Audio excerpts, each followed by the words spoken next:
인문 강의 두 번째 시간 시작하겠습니다.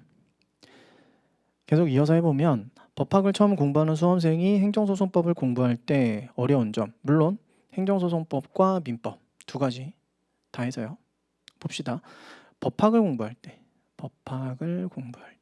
어려운 점, 첫 번째, 용어가 익숙하지 않죠. 일단 세법은 해보셨지만 정통적인 법학인 우리 민법이나 행소법은 용어가 일단 많이 다를 겁니다. 법률 용어는 일상생활에서 사용하는 단어들이 아니죠. 그래서 나만의 언어로 이해한 다음에 반복을 통해서 익숙해지는 것이 많이 필요합니다. 저는 이것 좀 중요하게 생각하거든요. 나만의 언어로 이해해야 된다. 그래서 이해를 할 때는 쉬운 언어로 이해를 하는 거예요. 근데 걔는 치명적인 단점이 있죠. 선택지에 등장하지 않는다는 겁니다. 그래서요, 어쨌든 판례에서 이야기하고 있는 그 어려운 문구들이 어쨌든 나한테 익숙해져야 돼요. 반복을 통해서 해결합시다. 법률 용어들은 1회독이 끝나는 시점에 대부분 익숙해지니까 그때까지 반복 많이 하시면 됩니다. 너무 스트레스 받지 마시고 모르시면 일단 넘어가세요. 법학 공부하시는 분들이 저도 그랬고, 저도 학부에서는 법학을 전공 안 했었어요. 저 경영학과 졸업했거든요.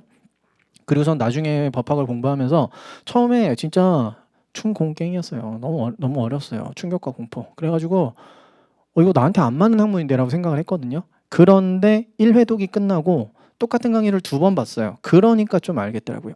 법학은 이렇게 공부하는 거구나 생각이 들어서 그 다음부터는 앞쪽에서 이해가 안 되더라도 바로 넘어가서 일단 끝을 봐야 돼. 그거를 최대한 빠른 시간에 해야 돼요. 이걸 너무 오래 끌면서 1회독을 너무 시간을 오래 끌면 앞쪽 다 까먹거든요. 뒤쪽 할 때. 그래서 일단 회독을 빨리빨리 한 번에 딱딱 치고 나가는 게 필요합니다. 그러면 다 됩니다. 그러면 생각보다 법학이 괜찮은데? 라는 생각을 하실 수도 있어요. 봅시다. 1번. 행정심판 전체의 요건은 사실심, 변론, 종결시까지 충족하면 된다. 이거 뭐 하나도 모르는 말이잖아요. 그렇죠? 행정심판 전체가 뭐야? 사실심은 뭐야? 변론, 종결은 뭐야? 이거 다 설명을 드려요. 저는 드린다고요. 행정심판 전체는 너무나 중요한 거니까 당연히 알게 되실 거고 사실심과 변론, 종결 잘 설명 안 하십니다. 보통은 설명 안 하실 거예요. 하지만 저는 다 설명 드립니다. 왜냐면 제가 그랬어요. 저는 왜가 해결이 안 되면 잘 못 넘어가는 스타일이기도 했고 하나하나 세부적인 내용을 좀 알려줬으면 좋겠는데 사실심, 변론, 종결 우리 행정법에서 그렇게 많이 나오는 얘기인데 아무도 설명을 잘 안 해주는 거예요. 그냥 2심 끝날 때예요 라고 얘기하고 끝나요. 왜가 궁금한데 그래가지고 저는 좀 자세하게 설명드리는 편입니다. 제가 수업을 하면서 어쩔 수 없는 게 제가 수험 생활을 하면서 굉장히 궁금했는데 해결을 못했어. 근데 제가 자격증을 따고 나서 그 다음에 실제로 법원을 들락날락 하면서 알게 되는 것들이 있잖아요. 그래서 이렇게 쉬운 거였는데 이걸 왜 설명을 안 해줬을까? 그러니까 너무 이게 익숙해지면 너무나 당연한 거로 생각이 되어서 설명 안 해도 된다라고 생각을 하시는 것 같아요. 선생님들이. 그래서 저는 좀 세부적인 거 하나하나까지 많이 챙겨 드리려고 많이 노력을 합니다. 2번 진정 명의 회복을 원인으로 한 소유권 이전 등기 청구권은 소멸시효의 대상이 아니다. 이것도 뭐 그냥 엄청 뭐 하나도 모르는 거잖아요. 그죠? 진정 명의 회복, 소유권 이전 등기 청구권. 이건 좀 뭔지 그래도 좀 유추가 되지 않아요? 소유권 이전 등기 뭘까요? 내가 X 아파트를 사고 싶어. 그러면 X 아파트의 등기부 등본에 내 거야 라고 써놔야 될 거 아니에요. 그러면 전 주인한테 등기 넘겨주세요라고 할 수 있는 권리겠네요. 그 권리는 왜 생겼을까요? 내가 그 X 아파트를 매매하는 계약을 체결했으니까 그 사람한테. 그런데 제가 등기를 안 해주고 있으면 야 등기해내 라고 할 수 있는 권리가 있어야 되겠죠. 그게 소유권 이전 등기 청구권일 거예요. 소멸시효는 그냥 듣는 순간 그런 게 있을 것 같긴 해. 그죠? 어떤 권리라도 오랫동안 행사를 안 하면 없어지는 게 있을 거 아니에요. 그쵸? 뭐 그런 거라고 생각하시면 되는 거고. 진정 명의 회복이 좀 궁금하네요. 이거 되게 재밌어요. 그리고 별로 어렵지 않게 설명드릴 수 있을 것 같아요. 한번 봅시다. X 아파트가 있어요. X 아파트 첫 번째 갑 소유입니다. 등기부 등본을 지금 보는 거예요. 제가 등기부 등본 민법에서 등기부 등본 그릴 때 이렇게 많이 그리거든요. 자, 갑이 을한테 팔았습니다. 을 소유. 여기서 소이등으로 가봅시다. 을 소이등. 소유권 이전 등기를 민법에서 소이등 많이 쓰거든요. 을 소유가 됐다는 거예요. 그리고 실제로 이렇게 소유권 이전 등기가 넘어가면 전 소유권 등기는 이렇게 지워진다라고 생각하시면 됩니다. 이렇게 간 거예요. 근데 매매로 적법하게 넘어갔으면 제대로 넘어간 게 맞을 텐데 이게 아니야. 위조해서 넘어갔어. 을이 위조해서 넘겨받은 거예요. 그 다음 뭐 어떻게 해야 돼요? 빨리 팔고 튀어야죠. 그죠? 뭐합니까? 빨리 팔고 튀어야지. 병, 소이등. 4번 병은 뭐 해야 돼? 병은 뭐 몰랐든 알았든 상관없이 계속 넘기는 거예요. 그래서 쭉쭉쭉쭉쭉 넘어가서 10번째 가불병정 무기경신 임계 뭐 어쨌든 같겠죠. 보통 기 이상으로 넘어가는 건 못 봤습니다.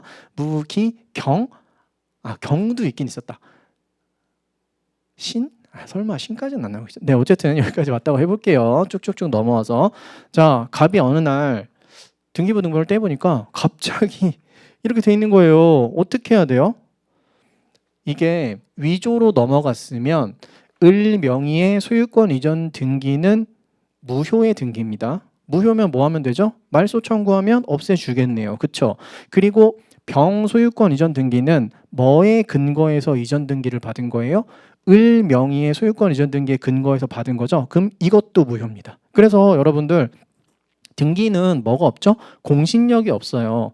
내가 병이 여기서 되게 억울한 사람일 수 있잖아요. 야, 을 소유권 이전 등기 돼 있는 거 보고 샀는데 나를 보호를 안 해준다고? 네, 안 해줍니다.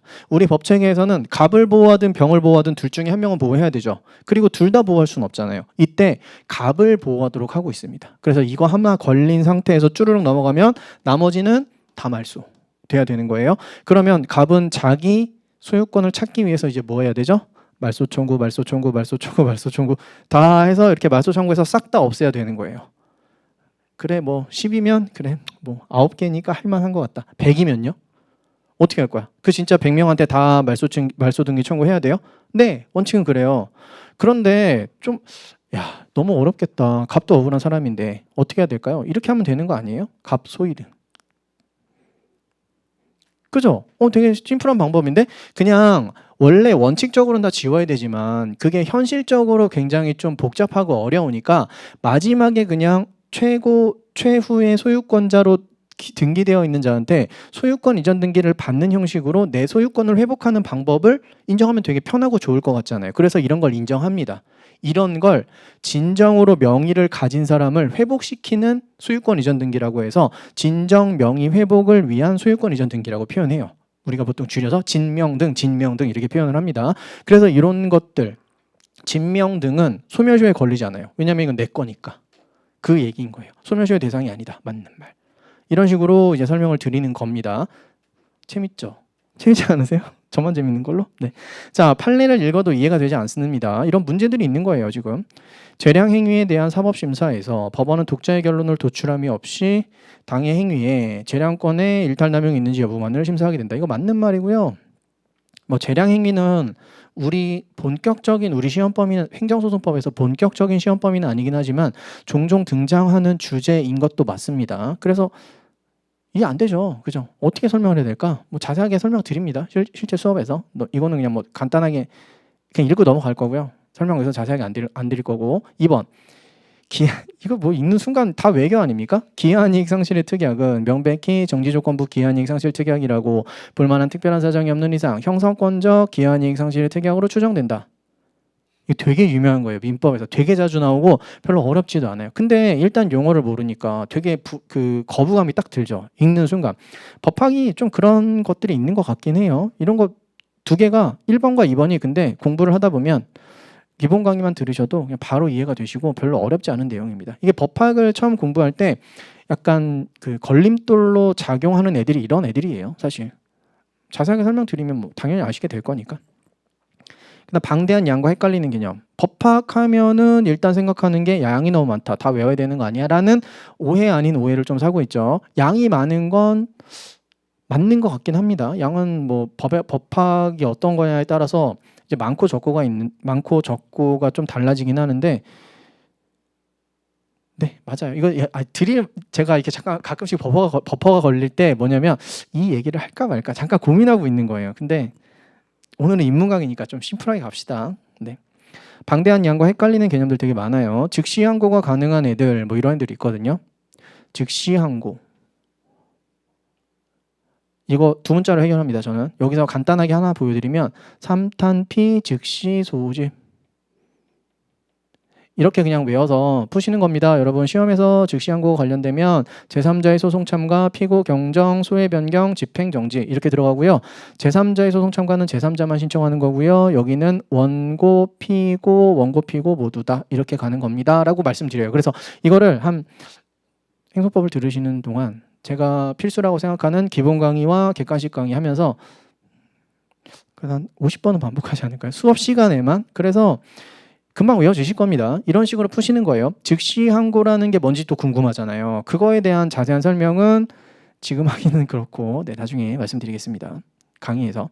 그래서 이렇게 헷갈리는 개념이라든지 뭐 이런 것들은 전부 다 어디서 뭘로 커버한다? 두 문자로 커버할 때도 있고 물론 당연히 왜 그런지까지 설명드리고 두 문자 만들어서 제공해 드립니다. 당사자의 신청으로만 가능한 것들은 얘도 두 문자로 커버되죠. 당직 이집참 없음도 있고요. 이거는 경관 신청처 소변 잘못 제출. 소변 잘못 제출. 하나도 모르시겠죠 지금은. 그리고 저는 스토리가 있는 두 문자를 지정한다고 말씀드렸잖아요. 이게 뭐냐면 3탄피 즉시 소집이 뭐냐면 탄피가 군대 갔다 오신 분은 아시겠지만 탄피 사격하다 탄피 잃어버리면 난리 나거든요. 탄피 잃어버리면 무조건 찾아야 돼요. 못 찾으면 어떻게 해요? 못 찾는 건 없어요. 그냥 무조건 찾아야 돼요. 무조건 찾고 가야 되는 건데 탄피를 지금 3개나 잃어버린 거 아닙니까? 그럼 어떻게 해야 돼? 즉시 소집해서 빨리 찾아야죠. 이렇게 스토리를 그냥 말씀드리고 그렇게 외우시면 된다라고 말씀을 드립니다. 그럼 당사자의 신청으로만 가능한 애들, 당사자의 신청으로만 가능한지 아니면 당사자의 신청과 법원의 직권으로 가능한지 매년 시험에 나오는 애들이에요. 근데 그거를 외로 해결이 안 돼요. 그냥 법에서 어떤 거는 신청으로도 가능하다, 어떤 거는 법원이 직권으로도 할 수 있다라고 그냥 규정해 놓은 거에 불과하기 때문에 그래서 그거를 저는 이렇게 두 문자로 커버를 해서 말씀을 드리는 겁니다. 당사자의 신청으로만 가능한 애들, 피고 경정, 간접 강제, 처분 변경으로 인한 소변경, 그리고 그냥 소변경, 그 다음에 잘못은 피고 경정에서 피고 경정은 총 3가지가 있거든요. 그 중에서 하나, 원고가 피고를 잘못 지정한 경우를 얘기하는 거고 제출은 행정심판 기록의 제출 명령 이렇게 있는 겁니다. 그래서 몇 개? 하나, 둘, 셋, 넷, 5개 이렇게 있는 거예요. 당사자의 신청으로만 가능할 때 맨날 나와요. 여러분이 내년에 시험 보러 가시면 당연히 나올 거예요. 당연히. 그래서 당연히 외우셔야 되는 거고 제가 드리는 두 문자를 안 외우고 시험장에 가시는 건 죄송한 말씀이지만 그냥 시험장 구경하러 가시는 겁니다. 안 돼요. 무조건 외우고 가셔야 되는 겁니다. 안 외우고 해결하는 방법을 나는 발견했어. 저한테 연락 좀 주십시오. 안 외우고 해결할 수가 없어요. 이거는 도저히. 아시겠죠? 그리고 이거 스토리 하나 만들어 볼까요? 경관 뭐예요? 경찰 간부잖아요. 경찰 간부 시험 뭐 있습니까? 체력 테스트 이런 거 있잖아요. 그 신청 검사 할 때 뭐 한 거예요? 신청처에 간 거예요. 경찰 간부 신청처. 갔더니 신체 검사로 뭐 제출하라는 거야. 소변을 제출하래. 근데 잘못 제출했대. 이렇게 말씀드립니다. 그래서 그냥 그 스토리를 떠올리시면서 두 문자를 처음에 익숙하게 할 때까지만 좀 그 스토리를 가지고 외워보셔라. 하지만 나중에는 그냥 저절로 외워주실 겁니다. 왜냐면 수업 시간에 엄청나게 많이 반복을 할 거니까요. 그리고 헷갈리는 개념 한번 볼까요? 민법에서 헷갈리는 개념 한번 봅시다. 40조 사단법인의 정관이라는 게 있대요. 법인? 법인이 뭐예요? 그냥 우리가 흔히 생각하는 삼성전자 생각하시면 됩니다. 원래 민법의 법인은 비영리법인이에요. 정확하게는 KFA, 뭐 대한축구협회 아니면은 전국은행연합회 같은 비영리법인이 원래 민법에서 이야기하고 있는 법인이 맞고 제가 방금 말씀드린 삼성전자 같은 거는 상법상 회사면서 법인인 거잖아요. 그런데 그냥 그렇게 생각하시면 돼요. 법인 나오면 그냥 삼성전자 생각하셔도 크게 문제는 없다. 정관을 만들어야 되는데요. 정관이 뭐지? 그래, 정관 들어는 봤지. 동의 맨날 하니까. 그쵸? 정관이 뭐냐면 우리 대한민국에는 헌법이 있잖아요. 법인에는 정관이 있는 거예요. 그렇게 생각하시면 됩니다. 정관이라는 건 법인의 구성원이라든지 그 법인이 앞으로 운영해 나가면서 가장 지켜야 하는 기본적인 규칙들이라고 생각하시면 됩니다. 정관은요 이렇게 작성하는 겁니다. 반드시 들어가야 되는 애들이 있는데 이런 애들이 들어가요. 목적, 명칭, 사무소의 소재지, 자산에 관한 규정, 이사의 임면에 관한 규정, 사원 자격의 득실에 관한 규정, 존립시기나 해산 사유를 정하는 때에는 그 시기 또는 사유 외워야 될까요? 네, 외우셔야 되는 거예요. 너무나 당연히. 두 문자 땁니다. 목명사자 이득존 이렇게 외워요. 목명사자 이득존. 사원이라는 게 주주라고 생각하시면 돼요. 그냥 그 피용자가 아니고 우리가 회사와 일반적으로 우리가 생각하는 건 이거잖아요. 삼성전자와 주주, 그죠? 삼성전자 주식 갖고 계십니까? 대한민국 사람이라 한 주 정도는 가슴에 품고. 네.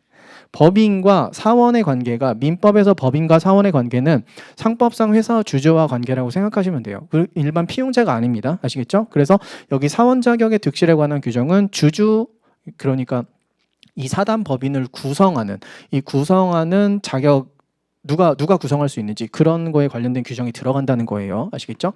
그러니까 목명사자 이득존 외우셔야 되는 건데 되게 비슷한 49조에 이런 게 있어요. 법인을 등기를 해야 된대요. 법인 등기부등본이라는 게 있어요. 법인 등기부등본? 부동산 등기부등본 알아.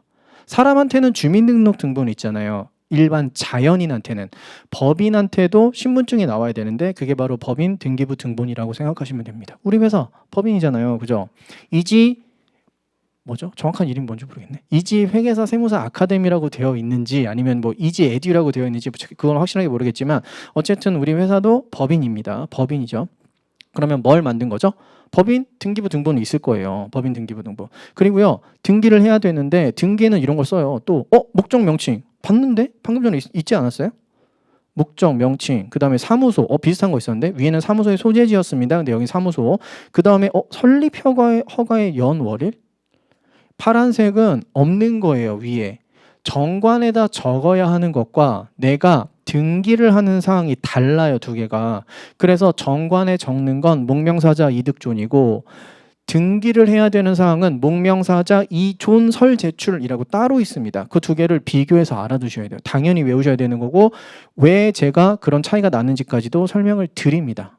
드려요. 그리고 차이가 나는 애들. 아까는 자산에 관한 규정이었는데 여기는 자산의 총액을 정하는 거고요. 아까는 이사의 인면에 관한 규정인데 여기는 이사의 성명과 주소를 적는 겁니다. 차이가 뭔지 간단하게 설명드리면요. 정관은 우리 법인의 헌법이라고 그랬잖아요. 법인의 헌법에는 뭘 적냐면 우리 법인에서 이사를 뽑을 때는 사원총회의 의결로 뽑는 거야 라고 적어놓는 게 정관에 들어가는 거고요. 그렇게 해서 실제로 이사를 뽑았을 거 아니에요. 그러면 그 이사를 등기부 등본에다 넣는 겁니다. 그래서 등기부 등본에는 뭐가 들어가요? 이사의 성명과 주소가 들어가는 거고 우리 법인의 정관에는 뭐가 들어간다고요? 우리는 이사를 이렇게 뽑을 거야가 들어간다고요. 마찬가지 등기부등본에는 뭐가 들어가요? 우리 법인의 자산은 이렇게 돼 있어. 주식을 몇 주를 발행해서 어떻게 되어 있고 얼마가 되어 있어. 그러면 그 자산을 도대체 뭘로 볼 건지가 정관에 들어있는 거예요. 자산에 관한 규정. 무슨 얘기인지 아시겠죠? 이런 식으로 약간 차이가 있는 겁니다. 넘어갑시다. 이런 것들, 비교하는 개념들 잘 알아두셔야 되는 애들. 그 다음 이제는 진짜 여러분들은 법린이 세린이니까 가장 기본적인 내용도 설명을 드려보겠습니다. 여기는 좀 이제 말랑말랑하죠. 조문 읽는 법, 행정소송법, 제2조 정의. 법은요. 최근에 나오는 법들은 전부 다 이렇게 돼 있어요. 1조는 목적을 규정합니다. 이 법이 왜 만들어졌는지, 뭘 위해서 만들어졌는지 목적을 적고요. 두 번째에서 2조에서 보통 정의라고 해서 이 법에서 사용되는 용어를 이렇게 정의하고 있다는 게 들어가는 겁니다. 그래서 정의, 2조의 정의가 들어가죠. 제2조 제1항 동그라미 1항이라고 읽고요. 그 다음 1 돼 있는 걸 1호라고 읽습니다. 그래서 2조 1항이고요. 얘는 1호가 됩니다. 그 뒤쪽은 가, 나로 또 붙는데 그거는 가목, 나목 이렇게 읽어요. 그래서 용어 정의, 처분 등이라 함은 행정청에 관한 구체적 사실에 관한 법 집행으로서의 공권력 행사 또는 그 거부와 그 밖에 이주하는 행정작용. 밑은 우리 법에서 더하기를 얘기합니다. 행정심판에 대한 재결을 말한다. 자, 1호를 공식으로 쓰면 이렇게 쓸 수 있어요. 처분 등은 처분 더하기 재결이다. 아, 이렇게 구성되는구나 라는 게 좀 보이세요? 처분 등이라 함은 행정청에 관한 구체적 사실에 관한 어쩌고저쩌고 하면서 행정작용 이런 것들을 처분이라고 한다고 했으니까 그쵸? 이런 것들을 처분이라고 한다고 했으니까 이게 바로 처분이 되는 거고 및 행정심판에 대한 재결을 말한다라고 해서 처분 더하기 재결로 구성이 되어 있다 라는 게 보이시죠? 그 다음 12조 원고적격 취소 소송은 처분 등의 취소를 구할 법률상 이익 있는 자가 제기할 수 있다. 문장이 두 개네요. 문장이 두 개 있을 수도 있지. 보통 법조문 하나는 한 문장으로 되어 있는 게 보통입니다. 근데 문장이 두 개, 세 개 뭐 이렇게 갈 수도 있어요. 그랬을 때 이렇게 두 개로 가 있으면 문장 앞쪽 문장을 전문 아니면 일문 이런 식으로 있습니다. 아니면 전단이라고 하기도 해요. 뭐 교수님들에 따라서 다릅니다. 그 다음 뒤쪽 문장은 뭐겠어요? 여기가 1문이면 2문이겠죠. 제1문, 제2문. 전문이면 후문이겠죠. 전단이면 후단. 그냥 그런 식으로 읽는 겁니다. 아시겠죠? 자, 1문, 2문, 전문, 후문, 전단, 후단으로 읽는 건 문장 두 개가 병렬적으로 배치되어 있기 때문입니다. 중간에 접속사가 없잖아요. 그렇죠? 접속사가 있는 걸 볼까요? 13조 1항 13조 1항 보시면 여기 중간에 접속사가 뭘로 가 있죠? 다로 돼 있네요. 이거 뭐예요? 다만. 역접이잖아요. 그러나잖아요. 그쵸? 그러나로 돼 있으면 아마도 앞쪽 문장에서 했던 것과 반대되는 얘기를 하겠네요. 그랬을 때는 13조 1항 앞쪽 문장을 본문이라고 읽고요. 뒤쪽은 단서라고 읽습니다. 본능적으로. 본문이 중요할까요? 단서가 중요할까요? 단서가 중요합니다. 원칙과 예외거든요. 항상 예외가 중요하잖아요. 그렇죠? 그래서 단서가 보통은 중요해요. 보통은. 당연히 단서 예외가 중요하려면 원칙도 아셔야 되는 거겠죠. 근데 보통은 단서가 많이 중요하겠죠. 18조 한번 읽어볼까요? 이번에 취소 소송은 법령의 규정에 의하여 당해 처분에 대한 행정심판을 제기할 수 있는 경우에도 이를 거치지 아니하고 제기할 수 있다. 그리고 역접이다. 다만. 그죠? 그러면 이것도 마찬가지로 단서네요. 다른 법률의 당해 처분에 대한 행정심판의 재결을 거치지 아니하면 취소 소송을 제기할 수 없다는 규정이 있는 때에는 그러하지 아니하다? 이런 식으로 서술을 되게 많이 해요. 제가 되게 싫어하는 서술인데 그냥 풀 문장을 써줬으면 좋겠는데 이런 식으로 줄여서 쓰는 경우가 많아요. 이러면 뭐 어떻게 읽어야 될 것 같으세요? 1항 본문에 있는 서술어 부분을 부정해서 읽으면 되겠네요. 그쵸? 근데 이게 좀 까다롭습니다. 한번 읽어볼까요? 1항 취소 소송은 법령의 규정에 의하여 당해 처분에 대한 행정심판을 제기할 수 있는 경우에도 이를 거치지 아니하고 제기할 수 있다. 아하, 이를 거치지 아니하고 제기할 수 있다를 그러하지 아니하다로 고치려면 이렇게 고칠 수 있지 않을까요? 이를 거치지 아니하고 제기할 수 없다로 바꾸면 되잖아요. 그렇죠? 할 수 없다. 근데 이렇게 하면 좀 어색해요. 거치지 않으면 제기할 수 없다? 아, 거쳐야만 제기할 수 있다. 이런 식으로 약간 선회를 할 수가 있겠다 정도로 하나 말씀드리는 거고요. 무슨 얘기 아시겠죠? 별로 어렵지 않으시죠? 자, 행정심판이라는 게 뭐냐면 버퍼, 네, 얘기를 할까 말까 여기서 얘기해 볼까요? 이따 합시다. 어차피 이거는 제가 이번 입문 강의를 하면서 원래 행소만 했다가 제가 민법까지 같이 하게 되면서 이 다음 시간에 행정소송법 개관을 한번 할 거고 그 다음에 민법 개관을 할 거거든요. 그때 행정소송법 개관을 할 때 요거에 대해서 다시 한번 설명드리겠습니다. 거기서 설명드릴게요. 이번엔 2번 판례 읽는 법으로 가봅시다. 판례는 이렇게 되어 있습니다. 일단 판례 번호가 있는데요. 판례 번호는 얘입니다. 2009도 19168 판결이고요. 대법원 판결이라고 해서 대법원이라고 나와 있고요. 그 다음에 선고일이 나와 있네요. 2010년 5월 13일 선고가 됐네요. 아, 이 사건은 대법원에 2009년에 올라간 거예요. 그리고 19168, 19168번이라는 번호를 부여받게 된 거고 두는 심급을 뜻합니다. 우리 행정소송은 구누두예요. 9가 1심 판결, 누가 2심 판결, 두가 대법원 3심 판결이라고 하는 겁니다. 그래서 2009년도에 아마 대법원에 올라왔는데 선고는 2010년 5월 13일에 나오게 된 거죠. 그리고 그 판례에서 나온 제목이 이런 거예요. 분양 전환 승인의 취소 사건이구나 라는 거.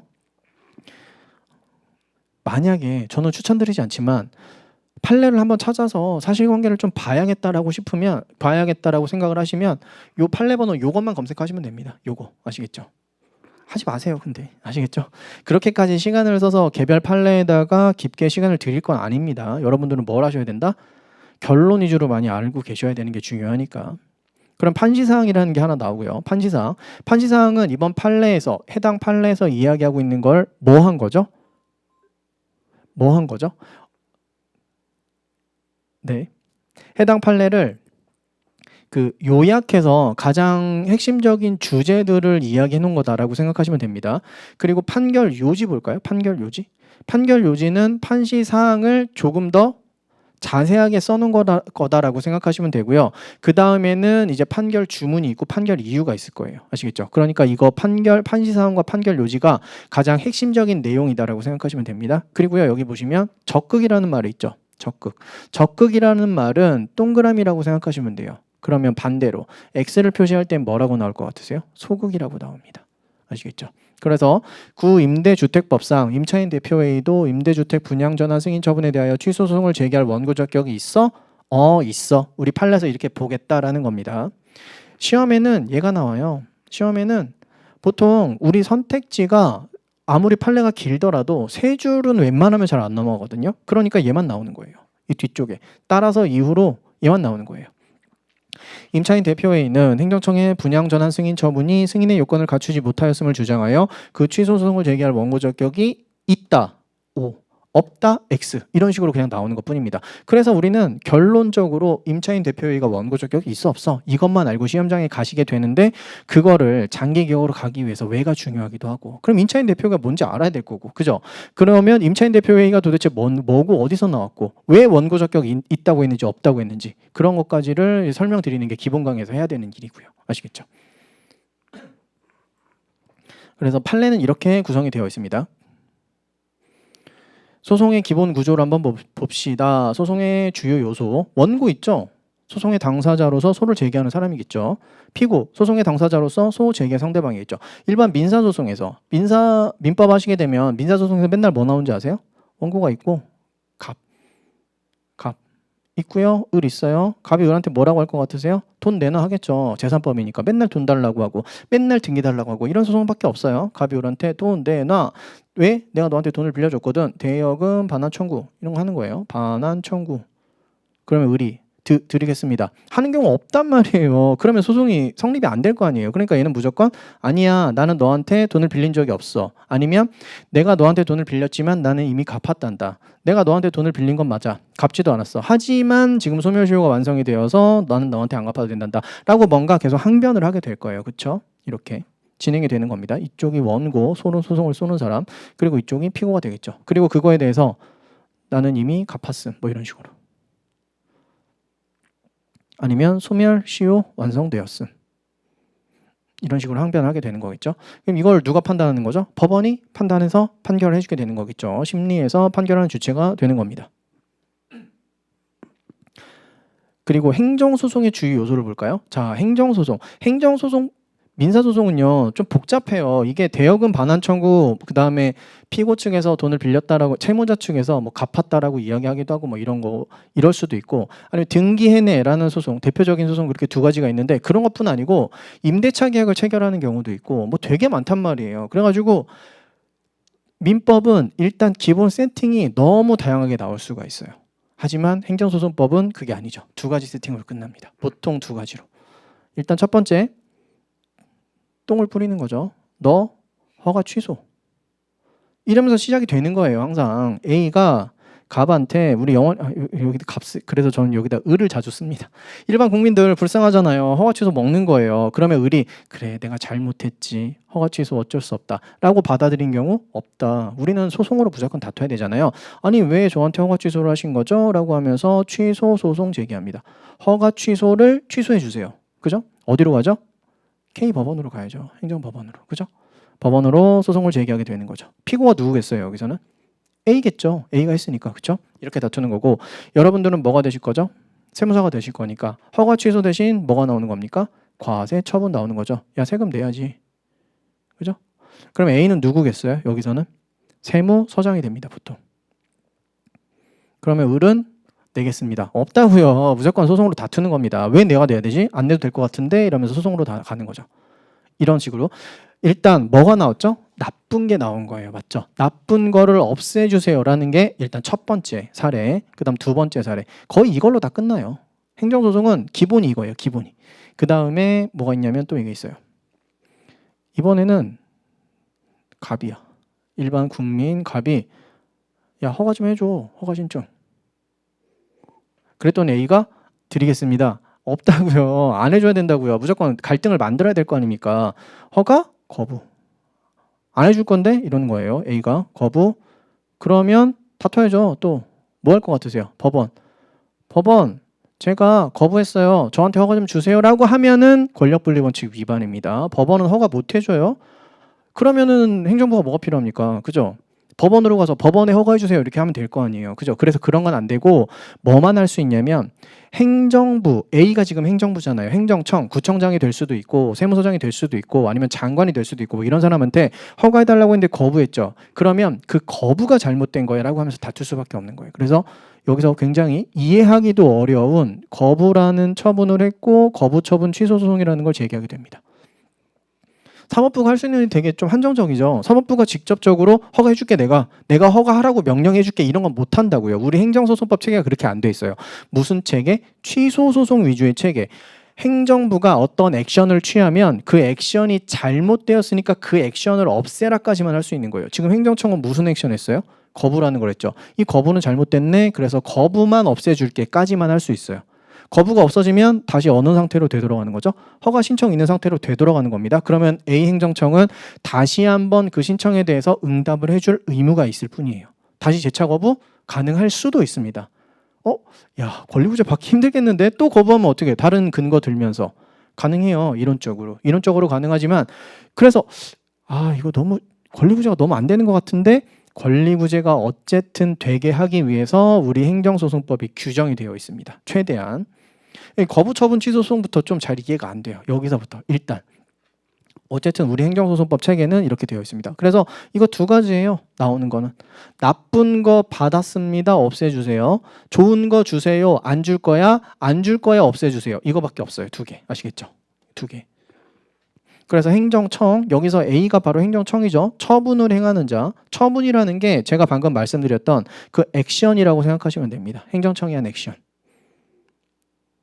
똥을 뿌리는 거. 아니면 좋은 거 달라고 했더니 안 주겠다라고 하는 것. 이런 것들이 액션이고요. 처분 상대방. 여기서 을이라든지 갑. 처분을 받는 사람인 거죠. 그러면 되게 중요한 개념이 처분일 것 같지 않으세요? 그죠? 처분이 굉장히 중요한 개념이에요. 행정 주체가 행하는 것으로 처분 상대방의 권리 의무에 변동을 일으키는 것. 이게 너무 중요한 말이죠. 상대방의 권리 의무에 변동을 일으켜야 돼요. 변동. 아시겠죠? 변동 어떻게 일으켰는데? 허가 취소를 받게 되면서 이 사람은 내가 영업을 할 수 있는 권리를 잃게 됐잖아요. 권리가 변동됐네. 영업을 하면 안 되는 의무를 부여받게 되는 거잖아요. 의무가 변동이 됐네. 그러니까 이건 처분이 되는 거고, 그거는 법원으로 달려가서 다툴 수가 있게 되는 겁니다. 거부는요? 이 거부도 내가 허가를 신청했는데 거부가 되었죠. 그러니까 이 거부로 인해서 나는 영업을 못하게 되는 건 아닙니까? 그러니까 거부처분 취소소송 인정된다라고 보시면 됩니다. 언제나 되는 건 아니에요. 거부는 안 될 수도 있습니다. 예를 들어서 제가 지금 여기가 종로구인가요? 종로구청에 가서 저한테 100만 원을 주십시오라고 신청을 하는 거예요. 뭐라고 할까요? 뭐야? 갑자기? 이상한데? 이상한 사람인 것 같은데? 그러면서 아무 대답도 안 하겠죠. 그런데 제가 계속 달라고 하는 거예요. 내놓으세요. 근거가 뭔데요? 왜 달라고 하시는 거예요? 모르겠고 주세요. 그러면 이 사람이 그냥 해서는 안 갈 것 같다. 그래서 도장을 꽝 찍으면서 못 드리겠습니다. 저희는 아무런 당신은 100만 원을 받을 권한이 없는 것 같습니다. 도장 꽝 찍어줬더니 제가 거부했네? 소송으로 갈 수 있을까요? 못 갈 것 같죠, 왠지. 왜냐하면 저한테는 100만 원을 달라고 할 수 있는, 신청할 수 있는 권한이 없잖아요. 그렇죠? 그래서 그런 권리가 있는 사람만 거부를 받았을 때 소송으로 갈 수 있도록 하고 있습니다. 엄청 중요해요. 거부 막 얘기하면서 막 손 떨림 너무 중요해가지고 엄청 중요한 쟁점입니다. 나중에 기본 강의에서 되게 재밌게 할 겁니다. 막 공변신 막 이런 두 문제도 나오게 될 거고 그럴 거예요. 재판, 절차, 재판 관련 용어 정리. 여기에서 바로 사실심과 법률심의 차이를 한번 설명드리면서 진행을 해볼까요? 소재기, 소장 송달, 답변서 제출. 소송을 한번 해볼까요? 소송.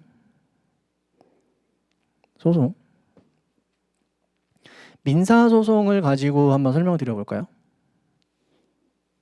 갑이 을한테 돈을 빌려줬다라고 하면서 대여금 반환 청구 해봅시다. 대여금 반환 청구. 우리는 말로 해결하지 않습니다. 소송이라는 좋은 방법을 두고 왜 말로 해결하려고 하세요? 소송으로 해결하셔야지. 그죠? 그러면 소장을 날려야겠죠. 소장 누구한테 날려요? 을한테 날리는 겁니까? 을한테 가가지고 소장 이렇게 주면 되는 거예요? 그러면 을이 내가 소장을 받았으니 싸워야겠다. 우리 법원으로 이러는 게 아니에요. 을의 의사와 상관없이 갑은요. 법원에다가 제출하는 겁니다. 소재기는. 그래서 갑이 첫 번째. 소재기. 누가 하는 거라고요? 원고가. 어디에? 법원 두소원에 이러면서 법원에다가 소장 제출하는 거예요. 그죠? 그러면 법원이 소장을 한번 심사를 해봅니다. 이 소가 제대로 들어온 게 맞는지, 피고가 제대로 특정되어 있는 게 맞는지 대충 한번 확인을 해보고 그 형식에 맞게 들어왔는지 확인을 해보고 그 다음에 소장을 누구한테 날려줘야 되죠? 피고한테 날려줘야 되는 거 아닐까요? 소장 송달시켜야죠. 당신이 피고가 되셨습니다. 이제 라운드에 올라와서 제대로 한번 싸워봅시다 라고 하는 거죠. 그러면 법원이 피고한테 송달해 주는 거죠. 피고. 그러면 피고는 이제 뭐 해야 돼요? 30일 이내에 답변서를 제출해야 됩니다. 그 소장에 대해서 원고의 말이 다 맞아요 라고 하면 딱히 원고 피고 부를 필요 있을까요? 없잖아요. 그냥 원고가 얘기한 대로 판결 내려주고 끝내면 되는 거잖아요. 근데 그게 아니야. 피고도 뭔가 다퉈야겠죠. 그러면 어떻게 해야 돼요? 답변서 제출해야죠. 30일 내에 답변서 제출해야 됩니다. 안 하면 원고 청구 전부 인용으로 끝날 수도 있어요. 현실적으로는 잘 그렇게 안 끝내주십니다. 답변서 제출, 피고가 법원에 제출하게 되는 거고요. 그럼 법원은 답변서를 원고에게 전달해줘야죠. 그죠? 답변서 송달. 원고의 말은 말도 안 되는 것 같아요. 그러니까 원고 청구 전부 기각해 주십시오 라고 써가지고 보내는 거예요. 지금 어떻게 가는지 아시겠죠? 지금 뭘 두고? 중간에 법원을 두고 제출, 송달, 제출, 송달 이렇게 가는 거잖아요. 맞죠? 이게 소송이에요. 이게. 그런 다음에 이 답변서에 대해서 야, 이거 말도 안 되는 얘기 하고 있네 라고 원고도 또 생각할 거 아니에요. 그럼 뭐 해야 돼요? 또 서면 제출해야죠. 이제부터 제출하는 서면을 준비 서면이라고 합니다. 원고도 그렇고 피고도 그렇고 준비 서면을 계속 제출하고 준비 서면 제출되는 순간 다 원고와 피고에게 뭐가 되는 거죠? 송달이 되는 거예요. 왔다 갔다 왔다 갔다. 이런 식으로 계속 반복이 되는 겁니다. 그리고 나서 어느 정도 이제 할 얘기 없는 것 같아. 대충 다 된 것 같아. 그러면 이제 뭐 해야 되죠? 한번 불러야죠. 오세요 법원으로. 변론기일 지정. 법원에 한번 오세요 하는 겁니다. 자, 법원에 가봅시다. 법원에 딱 들어가면 여기 판사님이 앉아 계시고요. 저기 위에. 판사님이니까 모자도 하나 씌워드릴까요? 판사님 계시고 그다음에 여기 책상이 있고 여기 법원 사무관분 두 분이 보통 앉아서 컴퓨터를 막 치고 계십니다. 그리고 여기 넘을 수 없는 4차원의 벽이 있고 그 다음에 여기에 원고 피고 자리, 원고 자리, 피고 자리 이렇게 있어요. 이 넘을 수 없는 4차원의 벽이라고 하는데 그냥 걸어가면 당연히 지나갈 수 있는 거예요. 근데 보통 들어가지 않아요. 뭔가 이렇게 그 오라가 쳐 있는 것 같이 거기는 어쨌든 들어가면 안 된다는 게 본능적으로 이제 알고 있습니다. 그래서 원고 대리인, 피고 대리인 뭐 이렇게 앉는 거예요. 그다음에 이쪽에 뒤에 방청석이 이렇게 있고 여기 보통 경위 계시고요. 여기 문이 있습니다. 문으로 딱 들어가면 판사님을 향해서 인사를 한번 하고 방청석에 가서 앉아 계시다가 인사를 하는 건 필수는 아닙니다. 근데 저희는 그냥 그 예의라고 생각하고 저희는 해요. 방청석에 앉아 계시다가 자 2006 다 아까 전에 군우두라 그랬잖아요. 행정사건. 일반 민사사건은 가나다고요. 형사사건은 고노도예요. 그거는 그냥 일반 상식으로 그냥 알아두시면 2008 가 몇만 1만 2,345 사건 원고 누구 피고 누구 사건 진행하도록 하겠습니다. 원고 오셨나요? 그럼 이제 쪼르륵 나가는 거예요. 쪼르륵 나가. 피고도 쪼르륵 나가. 그래가지고 앉으시면 안 됩니다. 딱 서 있어야 돼요. 아 이거 저희의 불문율 서 있어요. 그러면 원고 누구 나오셨죠? 그러면 이제 누구 나왔는지 체크를 해야 되잖아요. 원고 누구, 원고 대리인, 법무법인 새벽에 박상호 변호사 출석했습니다. 아, 네 앉으세요. 그러면 이제 그때 앉습니다. 저희는 보통. 아니면 당사자분들은 그냥 나가지고 덥석 앉으시기도 해요. 뭐 크게 문제는 없습니다. 근데 저희는 그냥 그렇게 한다는 거예요. 그래서 와서 앉고 그 다음에 재판이 진행이 되는 거죠. 이게 변론이에요. 이게 변론. 변론기일 지정이 되면 실제로 변론을 하게 된다라는 게 이런 식으로 흘러가게 되는 겁니다. 그리고요. 그러면 이 변론에서 뭐가 되겠어요? 아, 1월 1일에 소장이 제출이 됐고 2월 1일에 답변서가 제출이 됐고 준비 서면이 원고한테 3월 1일, 그 다음에 피고한테 4월 1일 이렇게 제출이 됐던 게 있어요. 그러면 그 중에서 판사님이 읽다가 이게 좀 궁금했는데 여기 좀 이상한 얘기 같은데 이게 뭔 얘기인지 잘 모르겠어 라는 걸 물어보십니다. 3월 1일자 준비 서면에 원고가 제출한 준비 서면에 중간에 보면 이런 내용이 있는데 이게 뭘 뜻하는 거죠? 그때 어떻게 이게 무슨 의미로 이걸 써놓으신 거죠? 라는 걸 물어보실 수가 있어요. 그럼 그런 거에 대해서 답변을 해드리고 저희 답변 정해져 있습니다. 현장에서 답변 절대 안 하죠. 왜냐하면 당사자가 사실관계는 훨씬 잘 아니까 확인해보고 추후 서면으로 제출하겠습니다. 라고 틀에 박힌 이제 말씀을 드리고 저희는 보통 그렇게 합니다. 물론 잘 아는 사실이라면 현장에서 의문을 해결해 드리기도 하고요. 어쨌든 변론이 진행이 되고 그 다음에 뭐 하죠? 속행. 속행은 뭐일 것 같으세요?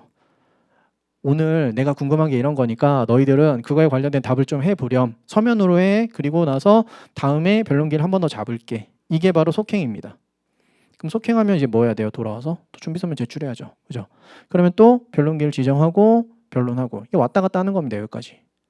5번, 8번을 왔다 갔다 쭈르르 이렇게 계속 하는 거예요. 이렇게 하다가 더 이상 제출할 게 없어. 할 얘기도 다 했어. 그럼 뭐 해야 될까요? 종료해야 될 거 아니에요. 재판 판결하셔야죠. 자, 갔더니 여기서 속행으로 안 가고 8-1.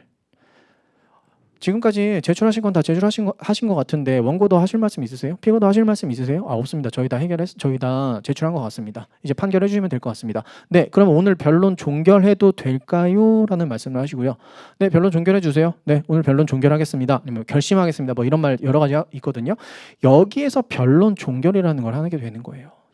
변론 종결이라는 건 대단한 게 아니고 그냥 판사님이 변론 종결하겠습니다라고 하면 그게 변론 종결이에요. 즉 변론 종결 이퀄 재판 끝입니다. 재판 끝. 재판 끝. 이때까지 제출된 자료를 가지고 나는 판결을 내릴 것이다 라는 게 변론 종결이에요. 그럼 이제 뭐 하죠?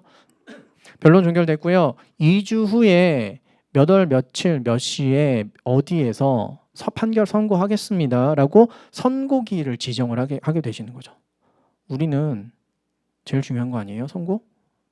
근데 수험적으로도 그렇고 현실적인 것도 그렇고 선고기일은 중요하지가 않습니다. 왠지 아세요? 선고기일에는 안 오셔도 됩니다라고 얘기를 하시거든요. 실제로 법원에 가도 여기저기 붙어 있습니다. 선고기일은 안 오셔도 됩니다. 이렇게 여러 가지 붙어 있어요. 왜냐하면 결국에는 판결문을 전부 다 읽는 것도 아니고 간단하게 주문 읽고 중요한 사건이라면 이유도 어느 정도 읽어주시긴 하고 그리고 그냥 끝나는 거예요. 결국에는 그게 서면으로 들어와야만 제대로 확인이 다 가능한 거니까. 그래서 선고라는 건 우리 현실적으로도 그렇고 수험적으로도 그렇고 많이 중요하지가 않아요. 선고는. 재판은 이미 어디서 끝났죠? 변론 종결에서 끝났으니까. 아시겠죠? 그래서 우리가 얘기하는 변론 종결하는 건 변론 종결하겠다라고 판사님이 얘기한 바로 그날이 변론 종결 시점이 되는 겁니다. 아시겠죠? 변론 종결이라는 게. 그리고 실제로 선고를 하게 되는 거죠. 선고기일에. 이러면서 재판이 끝나게 되는 겁니다. 선고. 원고가 예를 들어서 청구를 이렇게 했어요. 피고는 원고에게 100만 원을 지급하라 라고 했으면 원고 전부 인용일 때는 이렇게 주문을 그냥 읽어주십니다. 피고는 원고에게 100만 원을 지급하라 꽝꽝꽝. 만약에 원고 청구를 깔 거면 원고의 청구를 기각한다 꽝꽝꽝 이렇게 끝내는 거예요. 참고로 꽝꽝꽝 없는 거 아세요? 판사봉이라고 하는데 그거 없어요. 우리 법원에 없습니다. 어디에도 없어요. 언제부터 없었는데요? 그것도 잘 몰라요. 60년대에 없어졌다는 얘기도 있고 어쨌든 없습니다. 드라마에서 맨날 나오잖아요. 없어요. 네, 모르셨죠? 모르시더라고요. 없습니다. 판사봉. 그냥 판결의 주문을 읽는 걸로 대체한다라고 되어 있어요. 그래서 판결은 그렇게 하는 겁니다. 선고 나오고 끝나게 되는 거죠. 제가 뭐 설명드리려고? 이거 변론 종결 설명드리려고 지금 여기까지 한 거예요. 변론 종결. 변론 종결이라는 건 실제로 재판 끝이라는 겁니다. 그럼 사실심은 뭘 얘기하는 거죠? 다시 위로 올라가서 한번 봐볼까요? 사실심 보시면 법원이 사건을 심판함에 있어서 사실 문제와 법률 문제 양자 모두를 심판할 수 있는 경우. 자, 사실 문제는 뭐냐면 행정소송, 여러분들은 세무사가 되실 거니까 예를 들어서 뭐 접대비가 이 소송에서 문제가 됐다고 해봅시다. 이 소송에서 가장 중요한 건 접대비가 인정이 될 거냐 안 될 거냐였어요. 그러기 위해서 뭐가 필요하냐면 원고인 갑이 과세처분을 먹었던 원고 갑은 뭘 주장하고 있냐면 접대비가 지금 계산이 안 됐잖아요 라고 계속 주장을 하고 있는 거예요. 근데 행정청 세무서장 입장에서는 야 접대비 이거 반영이 안 돼야 될 것 같아. 지금 계속 얘기를 하고 있는 거예요. 그거 두 개가 이 소송의 쟁점입니다. 원고가 주장하는 건 제가 몇 월 며칠 날 을을 실제로 만났어요. 그래서 접대비 얼마를 지출했단 말입니다. 라고 주장을 하고 있어요. 그러면 갑이 을을 만났는지 안 만났는지가 굉장히 중요한 사실일 거 아닙니까? 그래서 원고는 엄청나게 많이 제가 을을 그날 만났다는 거에 대한 증명을 막 했는데 판사님의 확신을 얻어내지 못한 거죠. 그러면 안 만난 것 같은데 라고 생각이 들면 접대비 인정 안 돼. 만났는지 안 만났는지 되게 중요한 거잖아요. 맞죠? 그래서 안 만났어 라고 판사님이 심증을 확신을 하셨다면 그렇다면 원고 청구 기각이 나오겠죠. 과세처분 적법하네 라고 나올 거고 만약에 만난 거 맞는 것 같은데 접대비 인정해야 될 것 같은데 그러니까 세금 과세처분 잘못했네. 원고 청구 인용 이렇게 나오게 될 겁니다. 즉 그런 거 갑이 언제 을을 만났는지 안 만났는지를 법원이 판단하는 게 바로 사실 문제를 판단하는 거고, 그거를 판단할 수 있다는 게 바로 사실심을 얘기하는 거예요. 무슨 얘기인지 아시겠죠? 법률심은 뭐예요? 법률심? 법률심은 이거예요. 법원이 사건을 심판함에 있어서 법률 문제에 대해서만 심판할 수 있는 경우. 그때 만났어. 근데 그게 접대비야? 법적으로 따져보니까 이거 접대비로 계상하면 안 될 것 같은데, 이런 게 법률 문제라고 생각하시면 됩니다. 즉 우리 대법원의 대법원의 심리의 성격이 법률심이라고 얘기하거든요. 1심과 2심은 사실심이고 대법원 상고심은 법률심이라고 표현합니다. 그랬을 때 법률 문제에 대해서만 심판할 수 있다. 즉 대법원에서 우리 대법관님께서 고매하신, 그 대법관님 고매하다는 말 표현 맞나요? 좀 나쁜 표현인 것 같은데, 그 우리나라에 몇 분 안 계시는 그 의전 서열 엄청나게 높으신 대법관님께서 갑이 을을 만났는지 안 만났는지를 판단해야 될까요? 안 하겠다는 겁니다. 사실 문제는 확인 안 해요. 1심, 2심에서 그 사실관계가 확정이 되었으면 일단 그게 진실된 것으로 대법원에 올라오는 겁니다. 그럼 대법원은 뭐만 판단해요? 1심, 2심에서 판결한 그 내용이 법에 위반이 있는지 없는지만 판단하겠다는 겁니다. 그래서 3심을 법률심이라고 하는 거예요. 사실관계 같은 거 판단 안 하겠다, 대법원에선. 그래서 지금 어디서 시작했냐면 우리 행정소송법에서 엄청나게 많이 나오는 것 중에서 사실심 변론 종결이라는 말이 있어요. 변론 종결이라는 건 알겠어. 판사님이 재판을 진행하다가 변론 종결하겠습니다라고 하는 날이 바로 변론 종결이고, 실제로 우리는 그날이 재판 끝이야. 선고는 중요하지 않으니까. 그죠? 그날이 재판 끝이에요. 그렇다면 사실심, 앞에 나온 사실심은 1심과 2심을 얘기하는 거란 말입니다. 그래서 1심, 2심 대법원까지 갔으면 2심 변론 종결하겠습니다. 고등법원 판사님이 변론 종결하겠습니다. 라고 한 그 시점이 바로 사실심 변론 종결시가 된다는 겁니다. 그럼 그냥 2심 변론 종결시라고 하면 되지. 왜 또 사실심이라는 말을 쓰는 거야? 우리가 모든 그 소송이 다 대법원까지 가는 건 아니잖아요. 1심에서 그냥 졌는데 그냥 끝내자 이럴 수도 있잖아요. 그렇다면 1심 변론 종결시가 그 사건에 대해서는 사실심 변론 종결시가 되는 거잖아요. 그래서 1심 변론 종결시, 2심 변론 종결시라는 말을 쓰지 않고 사실심 변론 종결시라는 말을 쓰는 겁니다. 무슨 얘기인지 아시겠죠? 근데 우리가 보는 판례들은 대부분 다 대법원까지 가는 판례들이고, 그리고 일단 기본적으로 대법원까지 간다는 전제 하에서는 사실심 변론 종결시는 2심 변론 종결시가 된다라고 생각을 하시면 되겠습니다. 아시겠죠? 그래서 여기 보시면 이거 그냥 써놓은 거예요. 아까 전에 제가 쭉 설명드렸던 거. 소송 제기하고요. 송달시키고, 그다음 피고는 답변서 제출하고, 그 다음부터는 준비 서면이 왔다 갔다 하다가 변론기일 지정되고 변론 실제로 나와서 하고요. 그 다음에 변론 종결을 말씀하신다고요. 그 다음에 선고기일 지정하는데 보통 2주 후로 잡습니다. 보통 2주 후로. 그 다음에 여기 변론 재개는요. 변론 종결하고 선고까지 보통 2주를 남겨놓는다 그랬잖아요. 근데 이 2주 안에 원고가 엄청나게 중요한 증거를 발견한 거예요. 야, 내가 이거 소송 질 줄 알았는데 이거 제출하면 이기겠다라고 생각이 들면 빨리 뭐 해야 돼요? 변론 재개해 주세요라고 얘기하는 겁니다. 변론 종결 이미 되고 2주 후에 선고지만 너무 중요한 걸 제가 제출 못했기 때문에 이거 준비 서면 다시 제출할 수 있게 변론 재개해 주세요라고 신청을 하면 변론 재개가 되는 경우도 있는 겁니다. 이건 법원의 재량이에요. 법원이 변론 재개할 수도 있고 안 하고 그냥 선고해 버릴 수도 있습니다. 대신 이렇게 그냥 참고 서면으로 제출하세요. 그런 경우도 있어요. 참고 서면은 진짜 말 그대로 참고만 하는 서면이고, 법원이 판결을 할 때 신경을 안 써도 되는 서면이긴 합니다. 근데 한번 변론 재개를 시키면 다시 변론기를 잡는데 얼마나 걸릴 것 같으세요? 보통 2, 3개월 걸리거든요. 엄청 오래 걸려요. 우리 재판 엄청 많이 밀려 있거든요. 그래가지고 참고 서면으로 제출하시고 제가 다 반영해서 판결문 작성하겠습니다라고 하시는 경우도 있습니다. 어쨌든 그건 뭐 현실적인 문제들이고, 변론 재개라는 게 나오는 경우도 있다. 이거 우리 시험에 등장한 적이 있는 문구입니다. 변론 재개라는 말. 그럼 변론 재개가 되면 어떻게 되는 거예요? 변론 종결 없어지는 거죠. 그럼 다시 여기로 가서 변론기일 다시 준비 서면 또 제출할 거고, 그럼 변론기일 지정할 거고 변론할 거고, 그 다음 기일에 변론 종결시키고 선고기일 지정해서 다시 선고가 되고 끝날 수도 있는 겁니다. 아시겠죠? 재판 절차 한번 말씀드렸고, 그 다음에 그래서 이런 말들, 행정심판 전체의 요건은 사실심 변론 종결시까지 충족하면 된다라는 말, 부작위 위법 여부의 판단 기준시는 사실심의 구두 변론 종결시로서 판결시이다. 사실심 변론 종결시가 이런 식으로 많이 표현이 되기도 한다라는 걸 말씀드리는 겁니다. 구두 변론 종결시. 그 다음에 관련 청구 소송의 병합은 주된 청구가 사실심의 변론 종결 전이어야 가능하다. 이런 식으로 여러 가지 표현들이 될 수 있다는 겁니다. 이런 식으로 하나 보여드린 거고. 그다음 전원합의체. 전원합의체 들어보셨어요? 전합이라고 많이 얘기하는데 못 들어보셨어요? 최근에 엄청나게 많이 이슈가 되기도 했는데 여러분 이번에 그 작년 12.3 계엄 비상계엄 사태를 겪으면서 온 국민이 헌법에 대해서 되게 많이 알게 되고 그죠? 그 다음에 좀 지나서 형사소송법도 막 알게 되고 막 이랬잖아요. 우리의 그 의지와 상관없이 뉴스에서 하도 많이 나오니까 궁금해서 좀 하다 보니까. 그리고 지금 이제 현재 대통령이 되셨죠. 그 이재명 대통령에 대해서 그 대통령이 되시기 전에 뭔가 재판이 진행 중이었잖아요. 그 재판을 과연 할 거냐 말아야 되냐 뭐 이런 것도 되게 논란이 많았고 대법원에서 갑자기 어떤 판결을 내리기도 했고 파기환송이 뭐 나왔다고 뭐 그런 얘기도 들으셨죠. 그때 현재 지금 조희대 대법원장님께서 대법관님들을 쭉 모여가지고 판결을 내렸잖아요. 이거 파기환송하겠습니다라고 했잖아요. 대법관님들이 쭈르륵 다 모여가지고 뭔가 판결을 했단 말이에요. 그게 바로 전원합의체라고 생각하시면 됩니다. 그러려면 대법원 심의 그 심급이 어떻게 진행되는지를 좀 알아볼 필요가 있어요. 전원합의체라는 걸 설명을 드려볼게요. 일단 첫 번째, 우리나라의 대법관이 몇 명일까요? 알고 계세요? 모르시죠? 14명입니다. 13명이라고 알고 계신 분도 계시지만 제가 왜 그렇게 알고 계신 분이 좀 계신지는 또 설명드리겠습니다. 총 14명이십니다.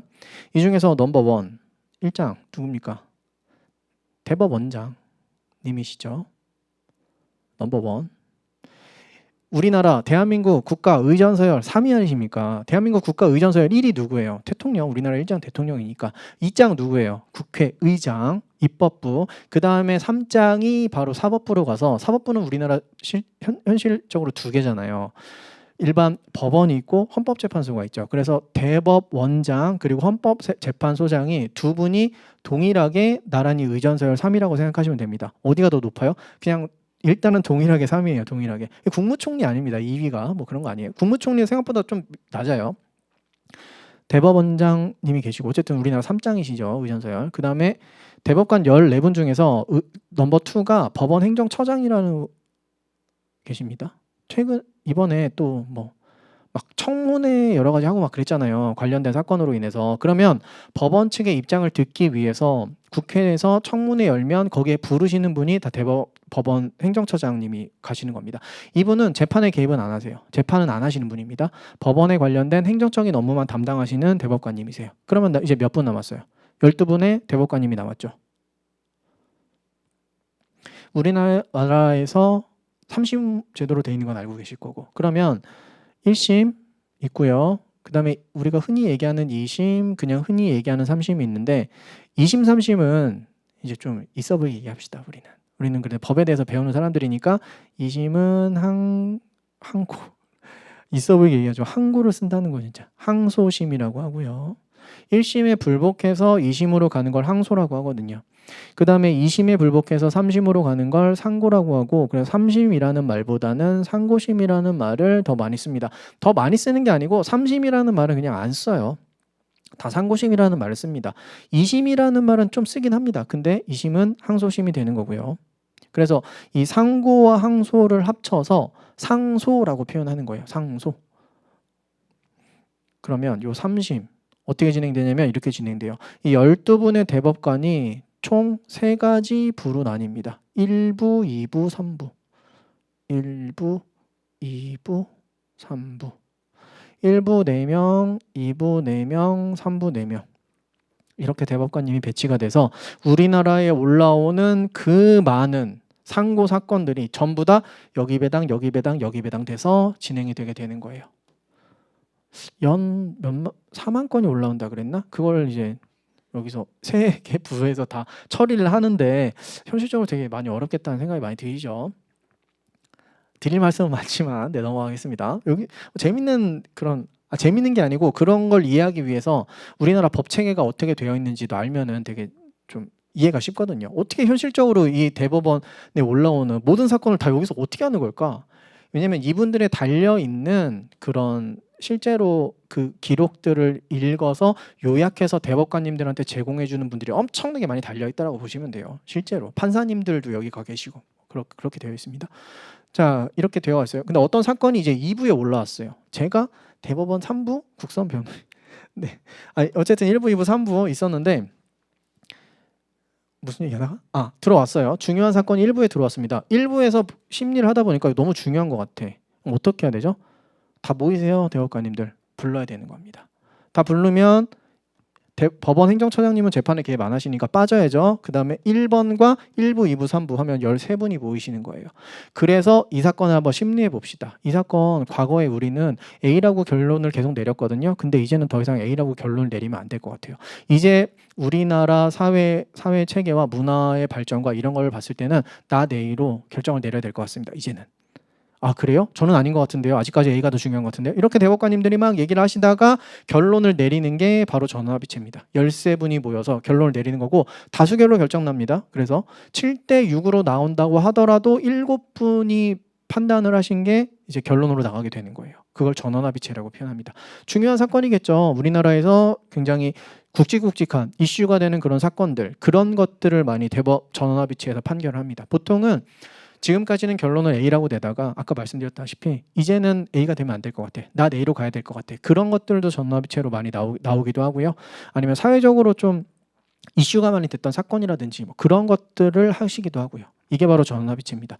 그러니까 이런 거 전원합의체 판결 하나 딱 뜨면 교수님들이 얼마나 좋아하시겠어요. 분석해야죠. 이번에 소수 의견 말도 안 되는데? 이번에 다수 의견, 야 어떻게 도대체 이렇게 판결할 수가 있어? 이번에 다수 의견 환영한다. 이렇게 바뀐 거 잘했다. 이런 식으로 엄청나게 많이 나오게 되는 거예요. 그런 걸 판례 평석이라고 하는데, 그러니까 교수님들이 중요하게 생각하시면 우리 시험에 잘 나오겠죠. 최근에 나온 전원합의체는 한번 볼 필요가 있습니다.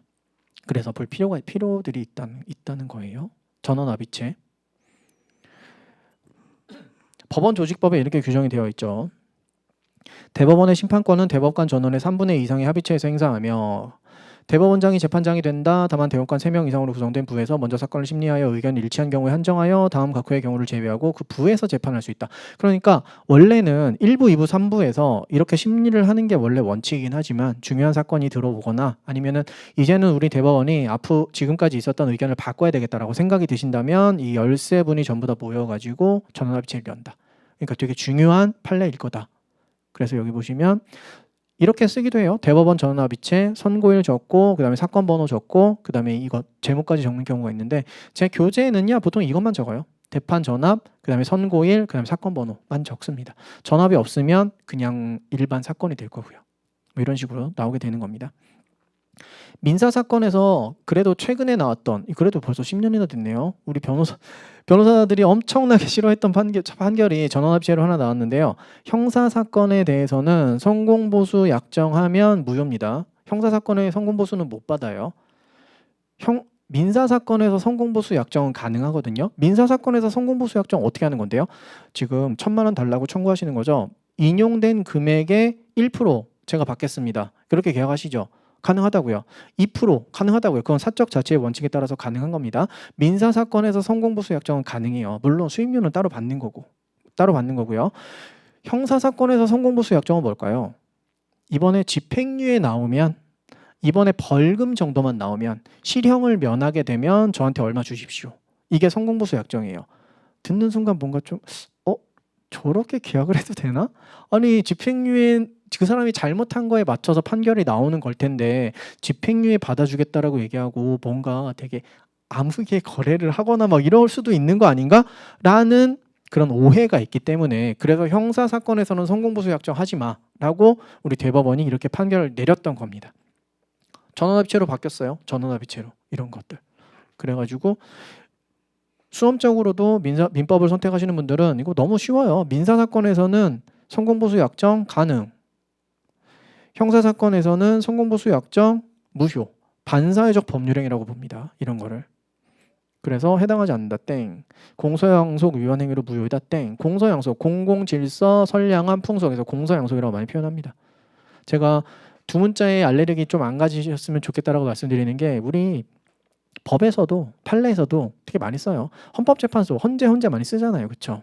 대법원 판결 대판 많이 쓰니까. 그래서 그렇습니다. 그러면 가장 기본적인 내용은 다 설명을 드린 것 같습니다. 생각보다 좀 걸렸네요. 잠시 쉬었다가 행정소송법 기본 개관 한번 드리고 그 다음에는 민법 기본 개관하고 마치도록 하겠습니다. 잠시 쉬었다가 진행하겠습니다.